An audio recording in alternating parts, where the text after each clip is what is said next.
deux valent mieux qu'un parce qu'ils retirent un bon salaire de leur travail. Car s'ils tombent, l'un relève son compagnon, mais malheur à celui qui est seul et qui tombe sans avoir un second pour le relever, peut-on lire dans Ecclésiaste chapitre 4, les versets 9 et 10. Mais qui choisir comme cholestier dans un foyer pour bénéficier de cette aide inébranlable comme le stipulent les Saintes Écritures?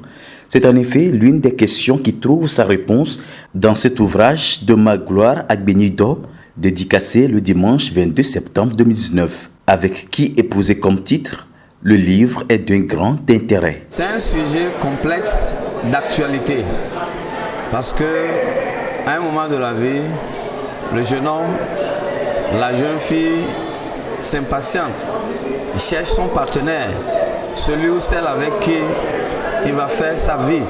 C'est un sujet très important qui mérite une réponse. La réponse, la voici. Le choix du conjoint, c'est une question de destinée. Et quand vous ratez votre choix de conjoint, vous avez pratiquement raté votre vie. Donc, c'est quand même important que les jeunes comprennent comment ça se passe, quels sont les principes à respecter et quels sont les éléments à considérer réellement pour faire un bon choix de conjoint. Voilà un peu l'esprit dans lequel ce livre a été écrit. Ouvrage de 197 pages composé de 8 chapitres, l'auteur a donc pris soin de bâtir son contenu sur de solides fondements bibliques afin que les jeunes en âge de se marier puissent faire un choix non regrettable pour toute leur vie. Le premier chapitre a parlé des principes fondamentaux. Dans le choix traduit trois choses. Un, il y a les options, la préférence et les conséquences. Donc pour choisir, vous devez considérer ces trois éléments. La deuxième chose, c'est la maturité. Il y a 7 processus de maturité. Quand vous lisez Genèse chapitre 2, verset 15 à 25, Dieu a conduit Abraham à un processus de maturité avant de lui donner une femme. Troisième chose, le mariage et le choix. Il y a 3 principes qui guident le mariage. Et en faisant votre choix, vous devez regarder ça. C'est quitter, s'attacher et devenir une seule chair. Ensuite, nous avons parlé des critères de choix. Le premier critère, vous devez épouser celui qui a épousé Dieu. Ça, c'est important. Le second critère, c'est baser votre choix sur l'amour. Il ne faut pas épouser quelqu'un par complaisance, par pitié, par faveur. Ça ne marche pas. Vous devez épouser quelqu'un qui est devenu votre ami. Parce que c'est les amis qui rient. Vous ne pouvez pas épouser quelqu'un avec qui vous ne pouvez même pas rire. Vous ne pouvez même pas causer. Il faut épouser quelqu'un avec qui vous vous sentez à l'aise. Vous pouvez dire ce que vous pensez et il sait vous respecter. Vous devez également épouser quelqu'un qui vous aime, mais aussi quelqu'un qui vous comprend. Alors, vous devez également faire attention à un certain nombre de choses. Par exemple, les visions. On ne peut pas se marier sur la base seulement des visions, des prophéties ou des rêves. Vous devez, à part les visions, les rêves, vous devez également regarder d'autres choses. Et ensuite, nous avions expliqué les 3 façons de prier de manière efficace pour pouvoir bien rentrer dans le mariage.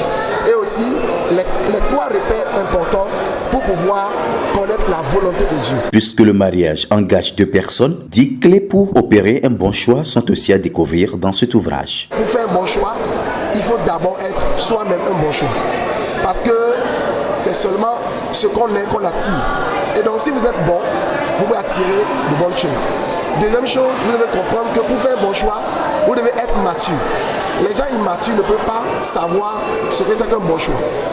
Et troisième chose importante, vous devez comprendre le lien entre le choix et l'amour et le mariage. Quatrième chose importante, jusqu'au 6e, je veux dire, on a parlé plus des critères de choix. Par exemple, vous devez épouser quelqu'un qui connaît Dieu, qui aime Dieu, qui est passionné de Dieu. Vous devez également épouser quelqu'un qui vous aime et que vous aimez aussi. Vous devez épouser quelqu'un qui rentre dans votre destinée, quelqu'un qui est responsable. C'est donc sans surprise que les invités, majoritairement des jeunes célibataires, se sont accaparés de ce livre pour des raisons diverses. Étant déjà engagé, étant déjà en amitié, le livre me rassure. Ah, voici, c'est ça quoi. Je suis dans le bain, voilà. Heureusement pour moi, je ne suis pas encore marié. Donc ça va vraiment m'aider. Et c'est d'ailleurs pour ça que je l'ai acheté. Je trouve que le livre est vraiment superbe parce que avant je me posais des questions parce que je suis une jeune célibataire, je dis qui épouser avec les avances et autres. Je pense que ce livre va me donner plus de précision sur comment faire le choix, surtout en Christ. Ce qui m'a plus intéressé, c'est là où on a dit que je dois épouser celui qui a déjà épousé Dieu. Donc ça m'a beaucoup intéressé et je vais travailler sur cela afin de trouver une bonne conjointe. Mon pokponye to be na me na livre ane no nya si be ere ke nya to wa mi ma ga wo nya be shu awo wa ela to gogo na mi to ela wo nyu na mi le go kata me ne mi de sro ka ela te pe lo nya ti be na nya tu nya be fo e do nya de e ye agbe no no ke nya be na e so tala de do la sro agbo nya no agbe won do da nya sro so gbo e wa be Dieu la jeme e bien be fo e la no solide.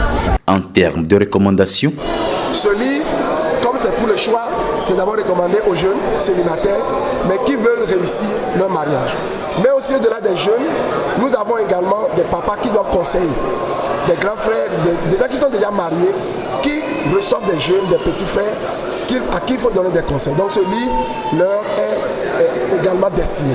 Ça permettra donc d'avoir des outils importants pour pouvoir conseiller donner l'avant quand les jeunes s'approchent de nous. Donc c'est pour le corps de Christ, mais pour toute personne qui veut réussir son choix de conjoint. À la suite de la dédicace, une conférence internationale s'est tenue du 23 au 29 septembre dernier et a permis aux participants de mieux cerner les contours de ce livre. Passionné de Dieu et impliqué dans le ministère auprès des jeunes célibataires depuis plus de 10 ans, Magloire Agbeni-Dor est enseignant et conférencier international, directeur de l'école des fiançailles du Togo. Par ailleurs, ancien de l'église et responsable du comité de mariage à la paroisse de Djidjolé de l'église de Pentecôte du Togo, il est marié à Blessine depuis 2010. Le couple a 2 magnifiques filles.